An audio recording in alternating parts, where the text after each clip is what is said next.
Ndabaramukije cane bakunzi b'ikiganiro utuntu n'utundi kurondera muronka kugubwa neza mu vyanyu no mu banyu nivyo ndabipfurije muri aka kanya aho muherereye hose.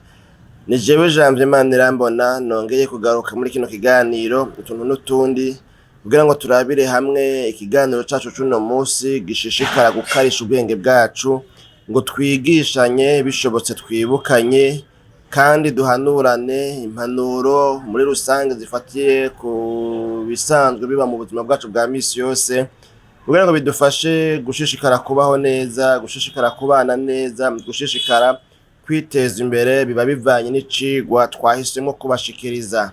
Ndabahaye ikaze rero muri kino kiganiro cacu utuntu n'utundi, aho muri kino kiganiro tugomba turabire hamwe ku mabi novuga ngo aterwa n'ibinyobwa novuga ngo birimwo amagazi.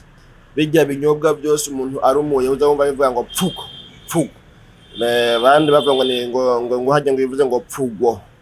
Rero birya binyobwa byose umuntu yuguruye yumva ko harimwo amagaze, nivyo twagomba turabire hamwe. Turabe rero amabi bishobora gutera ku magara yacu, kuko murazi yuko turabinywa amafanta, abandi bakanywa ibiyeri, za Monster, za Furusana, za Marte, za Ndeyande n'ibindi binyobwa vyinshi umuntu arumuye bivuga kujya kuntu nyene novuga ngo vyumvikana yuko umuntu yumva ko harimwo amagazi. Ivyo binyobwa rero nivyo tugomba turabire hamwe, nimba uhora wihereza Furusana, nimba uhora wihereza Energy, nimba uhora wihereza Marte, nimba uhora wihereza Fanta, Coca-Cola n'ibindi byose umuntu arumuye wumva ko harimwo amagaze, no kuvuga ni wewe turondera kumenyesha amabi ashobora guterwa n'ivyo binyobwa igihe umuntu abinyoye atigerera ntarabe ngo urugero abinwa ko urugero rugendeka canke se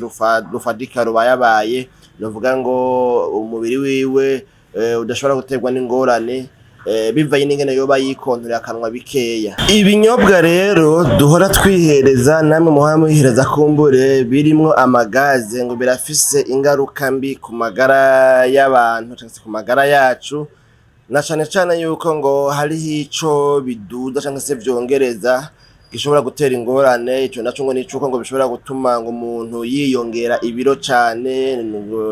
Ivyo binyobwa kandi ngo bigashobora gutuma umuntu novuga ngo arwara indwara ya diabete mu bwoko bwa kabiri canke se diabete de type 2, kandi bigashobora gutuma umuntu ngo agira indwara zijanye n'ivumbuka ry'umurindi w'amaraso hamwe n'ingene amaraso novuga ngo atembera mu mitsi, ivyo bakuta ngo ni les maladies cardiovasculaires mu gifaransa. Kandi ngo hariho n'ingorane zifatiye ku menyo, les problèmes dentaires zishobora kugira kubaho iyo ugize ukunda kunwa izo nzoga canke ivyo binyobwa munyemerere mvuge gutyo birimwo amagazi. Mu kiganiro rero utuntu n'utuntu cacu cuno musi twagomba turabire hamwe, twibutsanye canke se twigishanye kuri amabi kuma effet negatif canke effet néfaste zishobora guterwa nuko umuntu yihereza ivyo binyobwa. Twagomba turabira hamwe novuga ngo ama effet canke se ingaruka mbi novuga ngo zishika hafi muri zitanu mu migwi mikuru itanu, kugira ngo wewe usanzwe uzihereza umenye yuko kwiye kuzihereza ku rugero novuga ngo rugendeka rubayabaye, kugira ngo ntizishobore kuba zo gukwegera ngo zibe zotuma ugira ikibazo kubijanye n'amagara yawe, ugasanga amagara yawe yahungabanye. Mwebwe bashasha rero tubakangurire kumbure kwiyabonesha. Birashoboka yuko ino video ariyo video ya mbere ubonye muri ano ma video ari kuri Ntambwe TV. Twobahamagarira kwiyabonesha ugafyonda kuri sabone canke subscribe kugira ngo ibiganiro byacu byose igihe byose biba vyagiye ko ushobore kubironka. Dufise kino kiganiro utuntu n'utundi, dufise kino kiganiro kandi dukunda kuvuga citwa Yaga Muganga, aho hose harimo inyigisho zitandukanye kandi zingira akamaro ku magara yacu no ku buzima bwacu bwa misi yose. Dufise ni ibiganiro bibiri novuga ngo vy'iyobokamana, tuvugamwo ijambo ry'Imana, inyigisho ndoramana, aho naho ni ikiganiro umutsima w'ubugingo hamwe n'ikiganiro igitondo gishasha. Kino kiganiro igitondo gishasha coco cama gicako imisi yose mu gatondo canke mu masaha ya avant-midi bivanye n'ingene umuyaga nkuba ivyuma n'ingene vyagenze bijanye n'ingene gitunganywa hanyuma kikabona kugira ante kuba citeguriwe gushirwa ku mbuga ngurukana bumenyi dusanzwe dukorerako bino biganiro vyacu. Nuko rero mwiyaboneshe mufyonda kuri sabone canke subscribe mwemeze aho hantu hari inzogera canke novuga ngo inkengeri mwemeze yuko mushaka yuko ama notification yose azobashikira. Tugiteguriye muri Pharmacie Kaze Kinama niho akazi kacu ka misi yose tukarangurira. Aha naho ni en face y'ingoro y'ubwami y'ivyabona vya Yehova aho bita ngo ni kuri Nueva Vista canke impande ya Ave Maria. Aho hose nibaza ku bantu baba ngaha mu micungararo ya Kinama canke Kamenge canke andi makati yo ngaha hafi barahazi canke abandi bari kure mugabo baba bamaze kuhatembera kubera izo novuga ngo umwidondoro wose tuvuze uramenyerewe n'abantu batari bakeya. Turabahaye ikaze rero mwageze ku rugero rwo kugwara mukaba mwandikiwe imiti canke ikindi kibazo cyose kijanye na bino bikorwa byacu vya misi yose byo kudandaza imiti turashobora kubakira tukabumviza kumbure na twebwe mukadushorera kubera yuko iyo umuntu akiswe n'amagara twabivuze mu kiganiro yaga muganga kwivuza n'inkenegwa gufata imiti wandikiwe na muganga n'inkenegwa ariko gufata imiti wibwiye canke ubwiwe n'umugenzi wawe atavyiza atabinonose atafashe umwanya ngo yicare asome yige abwirwe ingene by'amagara y'abantu bimeze n'ingene imiti ifatwa ayo n'amakosa. Turafise n'ikiganiro mbere twashize ngaho kuri runo rubuga rwacu rwa Ntambwidaheta TV tuvuga ku bijanye n'amabi ahaba iyo umuntu afashe imiti yibwiye wenyine atandikiwe na muganga. Nimwakirondera ngaha muzokironka canke se nimwatwandikira kuri izo nimero za WhatsApp ziri mu mwidondoro wa video canke se mu mwidondoro w'ino chaîne yacu turashobora kukibaronderera twebwe tuba twaragishize ko tuba tuzi aho giherereye n'ingene twacise. Nuko ingaruka mbi rero muti nizihe iyo umuntu akunda kwihereza bya binyobwa bya biboreza canke bitaboreza mugabo birimwo amagazi. Ingaruka ya mbere ngaha tuzango no kubabwira ni yuko ngo habaho prise de poids et obésité. Ngo nuko habaho ibijanye no kugira ubuvimbo no kwiyongera ibiro, umuntu araduga ibiro canke araduza ibiro ni kuvuga aragira ibiro vyinshi bisumbe byo yarafise hanyuma bigaheza bikamukwegera kuja muri obésité. Obésité naho ni ubuvyibuhe ndenza rugero navyo nyene birafise ingene bikarikirwa biharurwa hakoresheje ico bitangwa ni indice de masse corporelle. Indice de masse corporelle rero ni cyo gipimo umuntu yifashisha mu kuraba yuko umuntu afise ubuvyibuhe ndenza rugero canke atavyibushe cane. Ngo inzoga canke ibinyobwa mu nyemerere mvuye gutyo les boissons gazeuses ngo sont souvent riches en sucre ajouté. Ibinyobwa birimwo amagaze ngo akenshi biba birimwo n'isukari nyinshi iyo mu mahinguriro yongerwamwo. Hanyuma ngo ce qui peut entraîner un apport calorique excessif et favoriser la prise de poids. Ivyo navyo ngo bishobora gutuma umuntu novuga ngo aduza ibiro agira ibiro vyinshi kubera ko ngo muri ivyo binyobwa bica byongereza novuga ngo byo bitangwa ni amakalori ni sukari kumbure ni byo twavuga ngo mubiri wikorako nkaho umengo novuga ngo niyo energy inguvu wiyongera cyane ku rugero rusumba uko rwategetswe kuba rumeze gutyo bigaca bituma rero umuntu agira ibiro vyinshi. Hanyuma ngo l'obésité à son tour augmente le risque de nombreuses maladies chroniques. Rero iyo umuntu yongereje ubuvyibuhe ukaba ubuvyibuhe ndenza rugero ngo ubwo buvyibuhe ndenza rugero nabwo ari bwo twita ngo ni obésité nabwo ngo ku giti cabo ngo busanzwe ngo butuma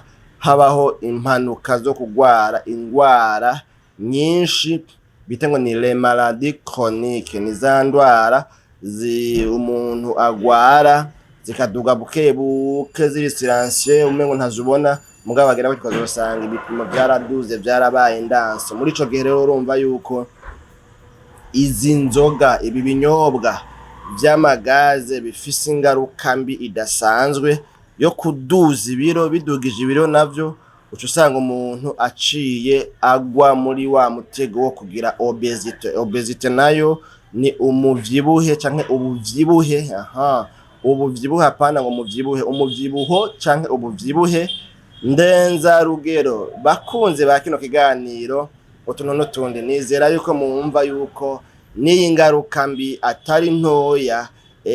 Ubonye utanguye kuvyibuha cane ukabona ibiro vyabaye vyinshi, nimba usanzwe wihereza bino binyobwa birimwo amagaze, uraraba neza kubera yuko birashobora kugira kuba ari byo biriko biratera ubwo buvyibuhe. Ukabona umuntu agumana uvuga ngo watabuka, bavuga ngo watabutsesha, ngo watabutse, abandi nabo ngo watagasesha, ngo watagase, ariko mugabo ugasanga ivyo bintu ejo canke hirya y'ejo bizomutera ingorane. Ni intumbero ya bino biganiro vyacu, tuba dukeneye kwigira hamwe, kwigishanya, kwibutsanya no guhanurana kugira ngo bidufashe kumenya ingene twokwifata mu bihe bitandukanye no ku bintu bitandukanye byo mu buzima bwacu bwa misi yose. Ingorane igira kabiri tuza no kubabwira muri zino ngorane zishaka kuri 5 nkuru ziterwa na bino binyobwa vy'amagaze, ngo nuko umuntu ashobora kugwara indwara ya diabete de type 2.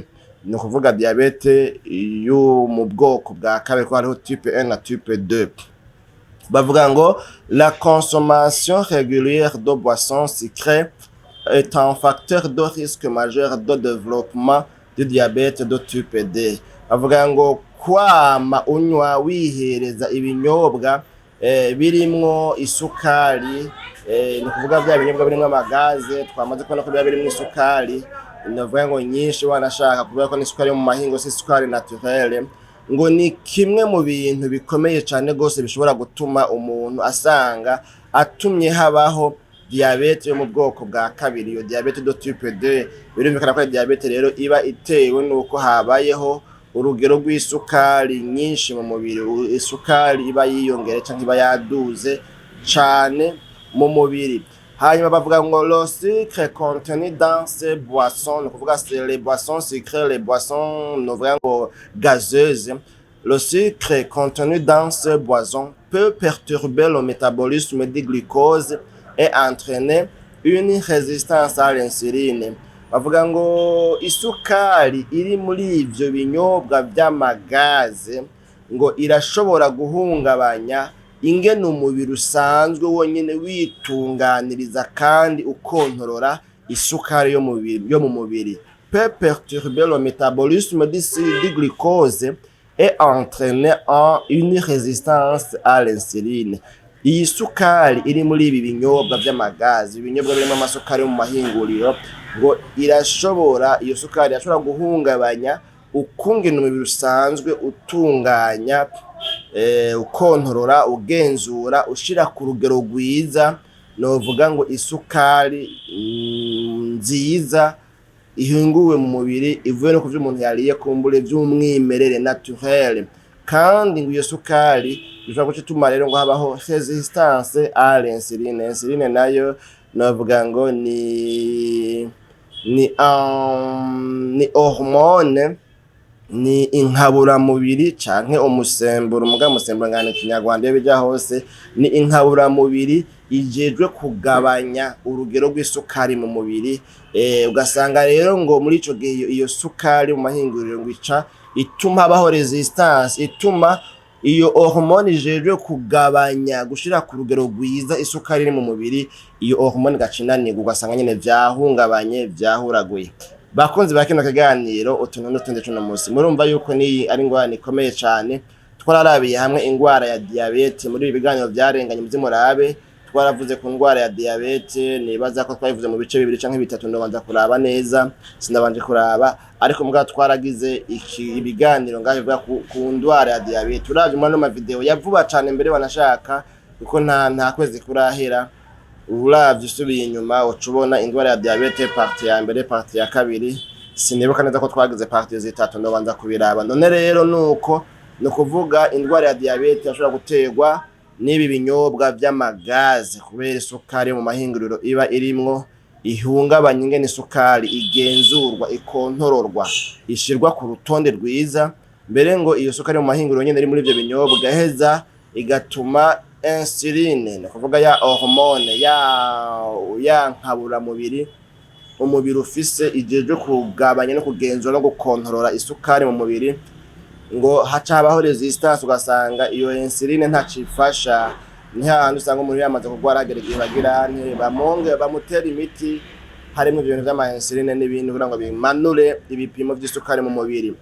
Ingaruka mbi cyangwa se ingorane ya gatatu iri mu ngorane zishobora guterwa no kunywa amaboisson gazeuse, ibinyobwa birimwo amagaze n'amasukari, ngo ni yuko hashobora kubaho des maladies cardiovasculaires, ni ukuvuga ko hashobora kubaho ingwara z'umutima hamwe n'ingwara zitembera ry'amaraso mu mubiri wacu. Cardio ni cœur, vasculaire nayo ikomotse mu mavene, ibijanye na circulation sanguine dans les veines. None rero ngo bigenda gute? Bavuga ngo des études ont montré un lien entre la consommation de soda et un risque accru de maladies cardiaques et d'accidents vasculaires cérébraux. Bavuga ngo ivyigwa vyakozwe n'abashakashatsi ngo vyarerekanye neza yuko ngo hariho novuga ngo ubu hariho ico bihuriye, ko hariho isano, hariho aho bihuriye ngo no gukonsoma, kunywa, kwihereza ibinyobwa vy'amagaze, ngo hamwe n'impanuka cyangwa ingaruka mbi ngo zo kuduga cyangwa se zo kwiyongera kw'indwara z'umutima, canke ngo ivyo bita ngo amasanganya yo mu bwonko afatiye kwitembera ry'amaraso mu mubiri, ivyo tangwa ni AVC, accident vasculaire cérébraux. Bavuga yuko rero ngo baravye indwara novuga ngo z'umutima, indwara zingene itembera ry'amaraso mu mitsi mu mubiri wacu ryifashe, hamwe n'izi ndwara bavuga ngo ni AVC, indwara bavuga ngo ni amasanganya, hagira umuntu hagira isanganya agaba paralyze, agatakaza ubwenge, akagira ane. Aya masanganya rero bavuga ngo nayo mu bwonko mugabo aturutse kwitembera ry'amaraso mu mubiri. Ngo ivyigwa by'abashakashatsi vyarerekanye neza yuko hariho isano rikomeye hagati y'izi ndwara zose tudondaguye hamwe no kwihereza ibinyobwa bigwiriyemwo amagazi. Ibi binyobwa tumaze kubona yuko biba bisosa canke biba vyashizwemwo isukari, novuga ngo mbi yo mu mahinguriro. Bavuga ngo le sucre et les graisses présentes dans les sodas peuvent contribuer à l'hypertension artérielle. Ngo isukari hamwe n'ibinure ngo dusanga muri ivyo binyobwa vy'amagazi byo bitangwa n'amasoda, ngo birashobora kongereza indwara y'ivumbuka ry'umurindi w'amaraso, no kuvuga hypertension artérielle. L'augmentation du cholestérol bashobora gutuma ngo hiyongera ico bita ngo ni cholesterol, ni novuga ngo ikinure kibi kumbure, ni kugira ngo kivuga cihindura mu mubiri, navuga ngo mbere gishobora no gutera bya bintu by'indwara za gute nyene ibintu nyene nk'ivyo cholesterol. Hanyuma ngo kandi bikongereza na formation de plaques d'athérome dans les artères. Hariho ukuntu hariya mu mantuze mu ma artère mu mitsi mu mubiri usanga ngo hagize ikindi novuga ngo ni agakushe, ni ikibiribiri novuga ngo kigirane ciforma kihaba mu ntumbero yo kuzibira imitsi, mu ntumbero yo gutuma imitsi yaga, kubera ko hari indani hagize haje ibintu bikamera nk'ivyihomako vy'ibinure bitewe n'iyo cholesterol. Iyo cholesterol igwiza ibinure bibi, ni ikinure kibi, ibintu nyene nk'ivyo. Murumva rero muri iyo mpamvu yuko izo ndwara z'umutima hamwe novuga ngo n'amasanganya yo mu bwonko aturutse kwitembera ry'amaraso mu mubiri, ivyo vyose bica biterwa nuko kuntu umuntu yanyoye ivyo binyobwa birimwo amagaze n'isukari, kuko ivyo binyobwa nyene tumaze kubona yuko hariho ukuntu bigize birimwo ibinure bikabamwo n'isukari, kandi iyo sukari n'ivyo binure navyo bizibisha imitsi ikaziba kandi vyongereza ibiro vyinshi, vyongereza ubuvyibuhe ndenzarugero, hanyuma bigaca bituma rero habaho indwara z'umutima, hypertension arterielle, hakabaho na augmentation du cholestérol, ca kinure novuga ngo kibi, hanyuma hakabaho n'ibijanye novuga ngo n'amaplaque d'athérome bavuga yuko yihoma hariya mu mitsi indani.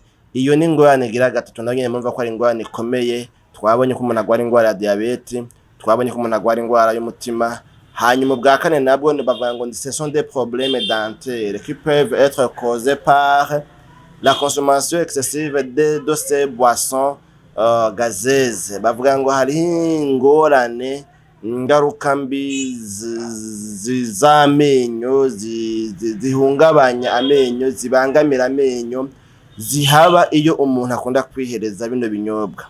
Mbega rero none ngo bigenda gute? Bavuga ngo l'acidité des boissons gazeuses peut éroder l'émail des dents. Ni kuvuga ngo acide iba iri muri ivyo binyobwa vy'amagaze ngo irashobora kubozora, novuga ngo ntuzeye iryinyo canke amenyo yacu hariya muntu mu mizi y'amenyo yacu, niko novuga ko mu buryo nk'ubwo oyi. Bakavuga kandi ngo entraînant des caries et d'autres problèmes dentaires. Ngo muri iyo ntumbero nyene kandi ngo muri uko kubozora amenyo ngo biranatera ukubora kw'amenyo hamwe n'izindi ngorane zitandukanye z'amenyo. Murumva yuko ibi binyobwa vy'amagaze biba birimwo isukari, ni bibi ku menyo yacu kuko ngo birashobora kubozora amenyo yacu, birashobora gutuma amenyo yacu abora, birashobora gutera n'izindi ngorane zitandukanye z'amenyo. Bakavuga kandi ngo le sucre quant à lui nourrit les bactéries présentes dans la bouche. Iyi sukari biri muri bino binyobwa novuga ngo vy'amagaze ngo yoyo ngo iragaburira amabacteri, udukoko, uducafu, imigera, munyemere mvuye gutyo, imigera iba iri mu kanwa y'ibisigarira vy'umuntu yariye, na cane cane nk'iyadaciye yibrosse ubwo nyene ngo bigire ntibihave. Urumva rero ngo ico gisukari ngo iba imeze nk'aho mengo n'imfungurwa zigaburira imigera iri mu kanwa, ce qui peut aggraver les problèmes dentaires. Ivyo navyo ngo bikaba bishobora kugira gutuma habaho gusinzikara, umuntu asinzikajwe n'izo ndwara z'amenyo. Ubwa gatanu bavuga ngo la consommation de boissons gazeuses, bavuga ngo izindi ngaruka mbi ziyongera kuri izo, bavuga ko kwihereza ivyo binyobwa birimwo amagaze ngo bishobora kandi ngo kwiyongera ku zindi ngorane z'amagara yo mu mutwe, santé mentale, bashobora kugira guhungabanya amagara yo mu mutwe, kandi ngo harashobora kubaho ngo ibimenyetso kw'ivyo bijanye n'amagara yo mu mutwe, ngo hashobora kubaho ibimenyetso vya depression canke ivyo bavuga ngo ni trouble de mémoire, ugasanga umuntu aribagira, ntagifata ku mutwe nkuko yahora afata, ugasanga nyene memoire yiwe, ubwonko bwiwe ntibugikora neza mu mutwe hiwe, ntiyagikora neza, hariho akabazo, hariho agahaze.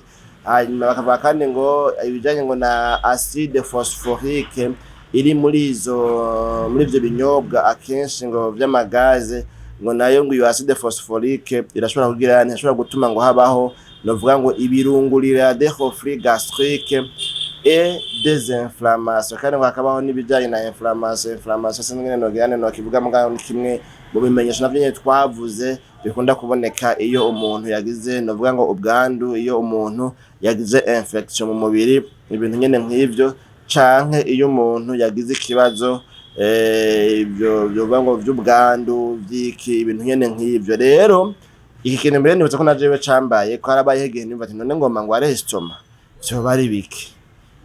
Mugabo nkurikiranye nsanga iyo bija hose ni ibi bintu vy'amakoka, ibintu vy'amanuze vy'amagaze umuntu ahora kubera ko bihungabanya muri estoma mu mushishi tukwa ry'amagaze mu yo mwanywe muze mumvirize muzoraba, muzobona ko umuntu akunda kugira ibintu vy'amagaze mu nda hagapompa, mu nda hakuzura, umuntu ugasanga inda yarasheshe igeze hariya, kumbe n'ibijya bintu agenda aranywa bigira ama interest amara agirane atadijira neza. Izo zose rero ngo ni ingorane dushobora kwiheka kuri zirya zose twavuze, aho la santé mentale ishobora kugirana, ishobora kuba affecté umuntu amagara yiwe yo mu mutwe agahungabana, agasinzikara, kumbure kubera yuko ivyo bintu yanyoye vy'amagaze bifise n'ikindi kintu kinini bihindagura mu mubiri. Ugasanga rero burya iyo hari icahungabanya mu mubiri, ibihimba vyinshi canke ukuntu umubiri ukora muri rusangi birahungabana. Ugasanga nimba umuntu ababaye kwino,